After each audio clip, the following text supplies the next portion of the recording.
Counting है ये। प्रमोद जैन भाया की बढ़त जो है वो लगातार बरकरार है। तो प्रमोद जैन भाया की बढ़त लगातार बरकरार है, ये बड़ी खबर जो इस बीच निकलकर सामने आ रही है। प्रमोद जैन भाया जो है वो लगातार अपनी बढ़त बनाए हुए हैं। अंता उपचुनाव को लेकर ये बड़ी जानकारी है जो इस बीच निकलकर सामने आ रही है। और प्रमोद जैन भाया जो हैं वो लगातार बढ़त बनाए हुए हैं, ये बड़ी खबर है जो इस बीच निकलकर सामने आ रही है।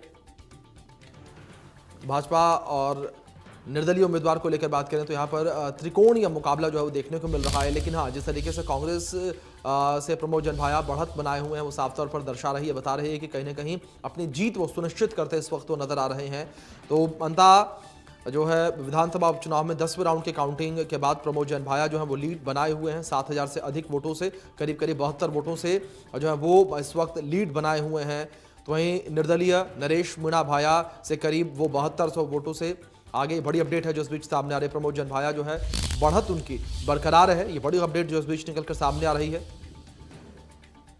तो अंतः उपचुनाव को लेकर ये बड़ी अपडेट है, जहां भाजपा के मोरपाल सुमन जो हैं वो तीसरे नंबर पर बने हुए हैं। तो लगातार जितने भी राउंड हुए हैं, हर राउंड में यहाँ पर भारतीय जनता पार्टी के कैंडिडेट मोरपाल सुमन जो है वो तीसरे पायदान पर है। बड़ी बात यहाँ पर ये कि अक्सर ये कहा जाता है उपचुनाव को लेकर के, उपचुनाव में उस कैंडिडेट की जीत होती है जिसकी सरकार जो है, जिस पार्टी की सरकार जो है प्रदेश में होती है। लेकिन यहाँ पे मौजूदा सरकार बीजेपी की है, लेकिन बढ़त बनाए हुए यहाँ पर कांग्रेस उम्मीदवार नजर आ रहे हैं।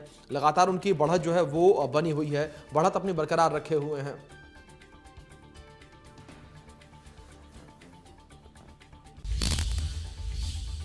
तो इस बीच बड़ी खबर है, अंतः उपचुनाव को लेकर ही ये जानकारी है। रुक कर लेते हैं उसका, इस अपडेट का रुक कर लेते हैं। जानकारी अब तक पहुंचा दें, 9वें राउंड की गिनती पूरी हो चुकी है, ये बड़ी खबर है जो निकलकर सामने आ रही है।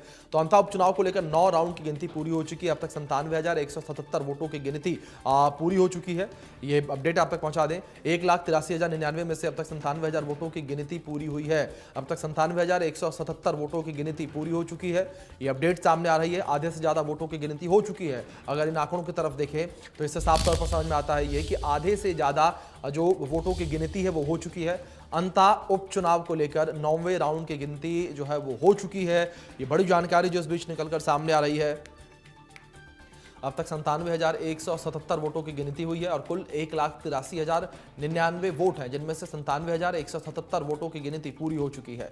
9वें राउंड के बाद तक की स्थिति आपको हम बता रहे हैं। कुछ इस तरीके से पूरी ये स्थिति अंतः उपचुनाव को लेकर सामने आ रही है। तो उपचुनाव के ये नतीजे जो हैं आपसे कुछ ही देर में सामने आएंगे। लेकिन फिलहाल जो जानकार हैं उनका भी ये कहना कि जिस तरीके से ये तस्वीरें अभी बनती नजर आ रही हैं काउंटिंग के दौरान, इससे कह सकते हैं कि ये आंकड़े जीत की ओर बढ़ते हुए भी नजर आ रहे हैं। और कांग्रेस लगातार बढ़त बनाए हुए है। और ये कहा जा रहा है कि जिस तरीके से कांग्रेस उम्मीदवार प्रमोद जैन भाया ने यहाँ अपनी एक बढ़त जो है बनाई हुई है शुरुआती दौर से ही, तो ऐसे में ये कहा जा रहा है कि लगभग प्रमोद जैन भाया की जीत जो है वो हो सकती है। लेकिन हाँ, अभी कई राउंड की जो काउंटिंग है वो अभी बाकी है, अभी आधे से ज़्यादा मतों की गिनती होनी है। तो ऐसे में नतीजे जो हैं वो किसी के पक्ष में भी जा सकते हैं। लेकिन हाँ, फिलहाल कांग्रेस बढ़त बनाए हुए है।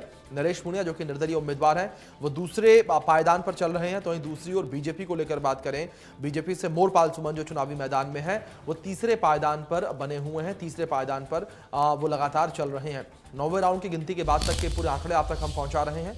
और 9वें राउंड की गिनती के बाद तक जो है गिनती पूरी हो चुकी है। 9वें राउंड की गिनती पूरी हो चुकी है। 10वें राउंड की काउंटिंग गिनती जारी है। 97,177 वोटों की गिनती अब तक पूरी हो चुकी है। जो अपडेट, जो आंकड़े फिलहाल निकलकर सामने आए, 1,83,099 में से अब तक 97,177